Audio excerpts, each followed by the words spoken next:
ലോക ചാമ്പ്യന്മാരായ Argentina football team കേരളത്തിലേക്ക് എത്തുന്ന കാര്യത്തിൽ ഒരുക്കങ്ങൾ അവസാന ഘട്ടത്തിലേക്കെന്ന് കായിക വകുപ്പ് മന്ത്രി V Abdurahman.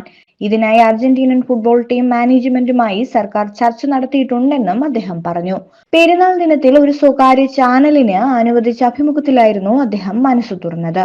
Argentina team management കേരളത്തിലെത്തിയ ശേഷം സംയുക്ത വാർത്താ സമ്മേളനം നടത്തും.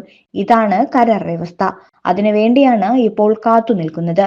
മെസ്സി വരാനുള്ള ഒരുക്കങ്ങൾ പൂർത്തിയാക്കുന്നതിലാണ് സർക്കാർ ശ്രദ്ധയെന്നും അദ്ദേഹം പറഞ്ഞു. റിപ്പോർട്ടർ ടിവിയാണ് അർജന്റീന ടീമുമായി കരാറിൽ ഒപ്പിട്ടതെന്നും മന്ത്രി വ്യക്തമാക്കി. സർക്കാർ അർജന്റീന ടീമുമായി ബന്ധപ്പെട്ടിട്ടുണ്ടെന്നും മന്ത്രി കൂട്ടിച്ചേർത്തു.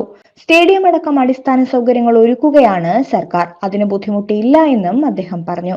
കൊച്ചിയും തിരുവനന്തപുരവും നിലവിൽ പരിഗണനയിലുണ്ട്. അതിൽ തിരുവനന്തപുരം സ്റ്റേഡിയത്തിന്റെ പരിശോധന പൂർത്തിയായിട്ടുണ്ട്. കൊച്ചി GCDAയുമായി ചർച്ച നടത്തിയിട്ടുണ്ടെന്നും അദ്ദേഹം പറഞ്ഞു. ബംഗളൂരു ദുരന്തത്തിന്റെ പശ്ചാത്തലത്തിൽ സുരക്ഷയടക്കം എല്ലാ ക്രമീകരണങ്ങളും സർക്കാർ വേണ്ട വിധത്തിൽ ഒരുക്കുമെന്നും അദ്ദേഹം പറഞ്ഞു. നിലവിൽ ഒക്ടോബറിൽ തന്നെ മെസ്സിയെ കേരളത്തിൽ എത്തിക്കാനുള്ള ശ്രമമാണ് നടക്കുന്നത്.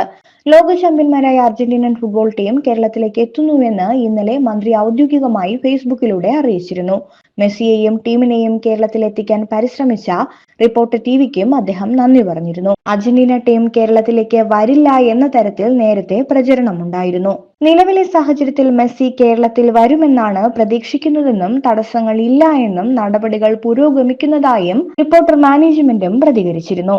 ഇവിടെ സൗകര്യങ്ങൾ കുറവാണ് എങ്കിൽ ഫിഫ നിലവാരത്തിൽ സ്റ്റേഡിയം ഒരുക്കാൻ തയ്യാറാണ് എന്നും അവർ പറഞ്ഞു.